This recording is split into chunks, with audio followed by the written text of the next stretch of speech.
Rare, আমার মনে হয় এটা শুধু কথাতেই সীমাবদ্ধ।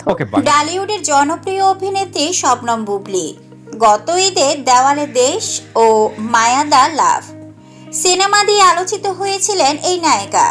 সিনেমা ছাড়াও ব্যক্তিগত জীবন নিয়েও বুবলিকে নিয়ে ভক্ত সমালোচকদের মধ্যে সমালোচনা তুঙ্গে। পাশাপাশি শাকিব খানের সাবেক স্ত্রী অপু বিশ্বাসের সঙ্গে বুবলির পরোক্ষ রেষারেষির সাক্ষী হন দর্শকেরা। সেই সুবাদে ক্যামেরার সামনে শাকিব খানের প্রসঙ্গ চলেই আসে। রাজকুমারের মতো এবার তুফান নিয়েও বুবলিকে প্রশ্ন করেছেন সাংবাদিকেরা। তুফান নিয়েও ইতিবাচক জবাব দিয়েছেন বুবলি। বেসরকারি টেলিভিশন বিজয় টিভিতে প্রচারিত হয়েছে বুবলির সাক্ষাৎকার। তুফান এবং বর্তমান সময়ে চলচ্চিত্র প্রসঙ্গে বুবলি বলেন, জমবে মানে কি?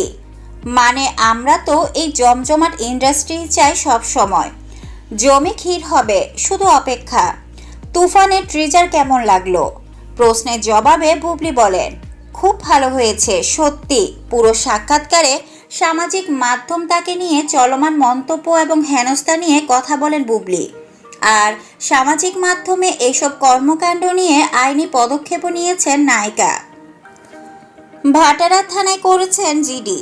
এই প্রসঙ্গে অভিনেত্রীর ভাষ্য, অনেক সিনিয়র শিল্পী যারা কিনা এত নোংরাভাবে মিথ্যা কথা বলেন, তাদের প্রতি আসলে সম্মানের শটাও তখন থাকে না। মনে হয় সোশ্যাল মিডিয়াতে আমাকে সবচেয়ে বেশি আক্রমণটা করা হয়।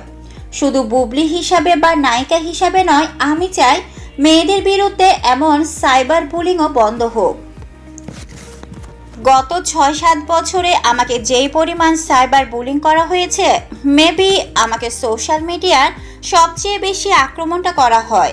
হয়তোবা আমি এটা নিয়ে কখনো উচ্চবাচ্য করিনি, কথা বলিনি বলে অনেকেই সেটাকে সুযোগ হিসাবে নিয়েছে। মিথ্যা ভিত্তিহীন বিষয়গুলো সমাজে ঘৃণা ছড়াচ্ছে। এটা আমার এবং শিল্পীদের জন্য আমি সাধারণ ডায়েরি করেছি। আমি চাই এটার সঠিক বিচার হোক। আমি কাজ করছি। আমার কাছে মনে হয় এই বুলেটিনগুলো বন্ধ হোক, এর বিচার হোক।